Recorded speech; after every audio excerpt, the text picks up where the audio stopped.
ఐక్యరాజ్య సమితి ఎంత త్వరగా మారితే అంత బెటర్. అది మారకపోతే మోడీ లాంటోడు ఇంకో 10 మందిని కలుపుకొని ఐక్యరాజ్య సమితిని పక్కన పెట్టి ఇంకో వ్యవస్థను తీసుకురావడం ఖాయం. భద్రతా మండలి అనేది ఒక 5 దేశాల ఆధిపత్యంలో ఉండి వాళ్ళకి పర్మనెంట్ హక్కు.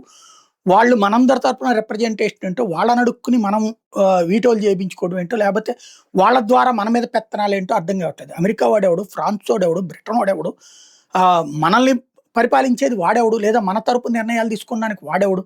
అది జరిగిపోతున్నది. ఐక్యరాజ్య సమితి పూర్తి విఫలమైన వ్యవస్థ.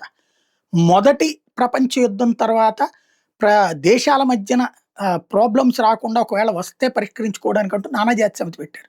ఆ నానాజాతి సమితి ఎట్లాగే అటు ఇటు కాని నిర్ణయాలు తీసుకునేటప్పటికి రెండో ప్రపంచ యుద్ధం వచ్చింది. రెండో ప్రపంచ యుద్ధం తర్వాత ఇట్లాగైతే కష్టం, మళ్ళీ మూడో ప్రపంచ యుద్ధం వస్తుందన్న భయంతో పెట్టినటువంటి ఐక్యరాజ్య సమితి ఇది తీసుకొచ్చి ఒక 5 దేశాల చేతి ఆధిపత్యమైంది. ఆ రోజున భారతదేశానికి అవకాశం ఇస్తుంటే జవహర్లాల్ నెహ్రూ తీసుకెళ్లి చైనాకి ఇచ్చేయమనేటప్పటికి మనకొచ్చిన సువర్ణావకాశం చైనాకి పోయి మనం నాశనం అయ్యి అక్కడ మనం ఉంటే ఈ పాటికి మంచి మార్పులు జరుగుతుండే. ఇప్పుడు మోడీ అయితే సీరియస్ కాన్సన్ట్రేట్ చేస్తున్నారు. ఎక్కడికి పోయినా ఆ విషయాన్ని భద్రతా మండలి విస్తరణ గురించి ప్రస్తావిస్తున్నారు. కాకపోతే ఈ 5 దేశాలు తమ పట్టు వీడట్లేదు. అదే జరిగితే ఐక్యరాజ్య సమితి విఫలం ఖాయం. ప్రత్యామ్నాయం ఏర్పాటు చేయడంలో కీలక పాత్ర మోడీ వహించడం ఖాయం.